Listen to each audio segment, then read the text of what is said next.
Look at any photograph of an American city from the 1860s. Not at the buildings, at the streets. They're empty.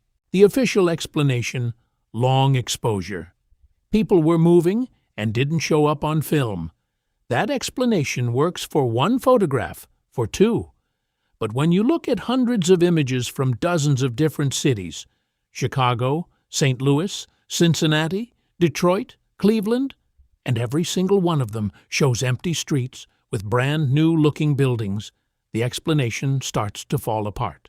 Because there's another detail nobody explains. In these same photographs, there's no dirt, no construction debris, no scaffolding, no rubble.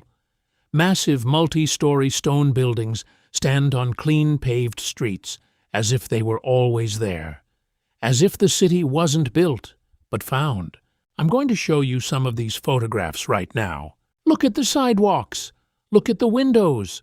Look at what's not in these images. 1901, the Pan American Exposition in Buffalo. Among pavilions showcasing industrial achievements and exotic exhibits stands one unusual attraction. It's called Infant Incubators with Living Babies Inside. This is not a metaphor.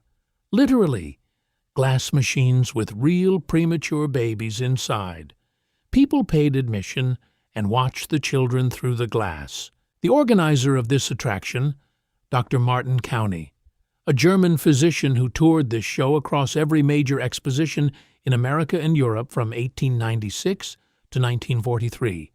47 years. Coney Island, Chicago, San Francisco, Buffalo, Omaha. The official story says Couney was a pioneer of neonatology. Hospitals wouldn't accept premature babies.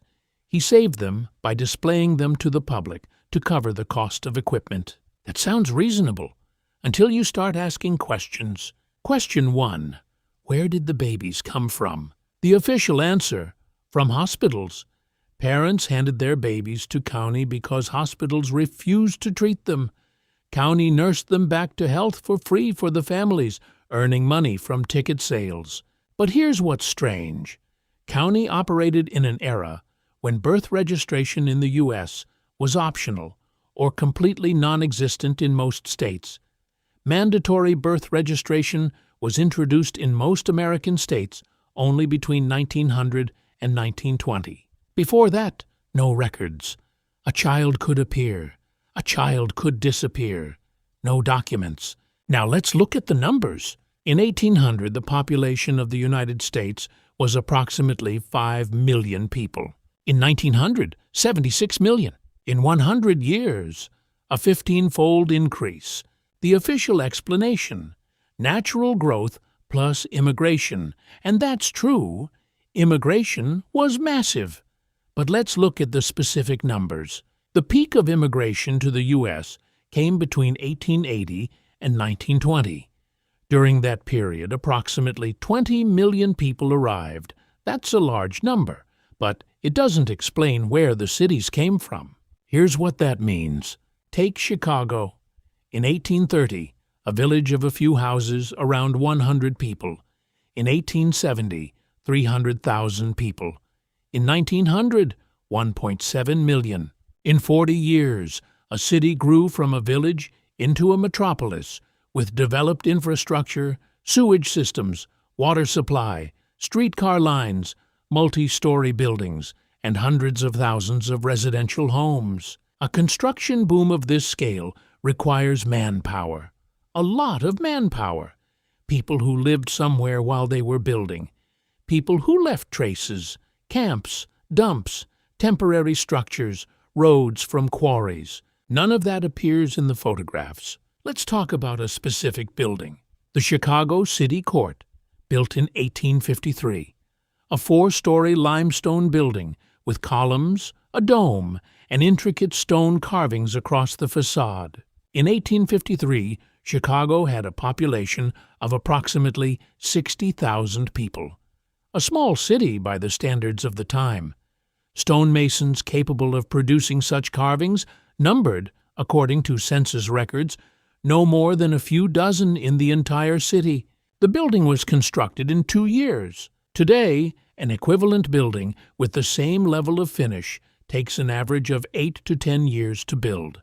With modern tools, with cranes, laser levels, and industrial concrete mixers. What tool was used in 1851 to lift multi-ton limestone blocks to the 4th floor? Where did the workers live? Where did they source the stone? The nearest suitable quarry was 200 kilometers away. Are there documents about the transportation, about contracts with stonemasons, about material purchases? No, there is only the building. In 1868, an Atlas of Chicago was published. Detailed maps of every district, streets, blocks, buildings, all recorded.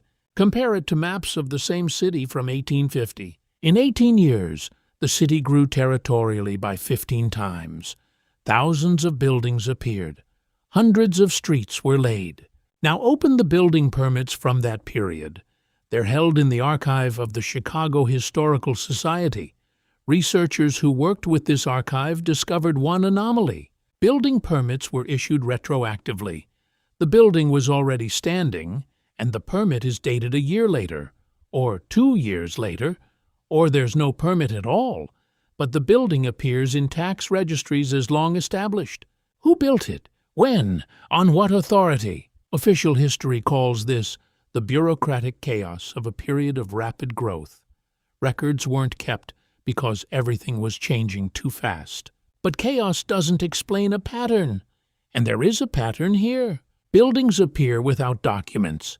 Cities grow faster than is physically possible given the documented resources. And at the right moment, a registration system appears. Censuses, birth certificates, household registers. And from that point forward, everything starts to add up, as if the record-keeping system was introduced not to track growth, but to record an already existing state of affairs and declare it the norm. Let's return to Dr. Couney. Over 47 years of operation, he officially saved approximately 6,500 children. That's an enormous number. For comparison, the first specialized premature infant ward in an American hospital opened in 1922. Before that, only Couney. But here's what's interesting.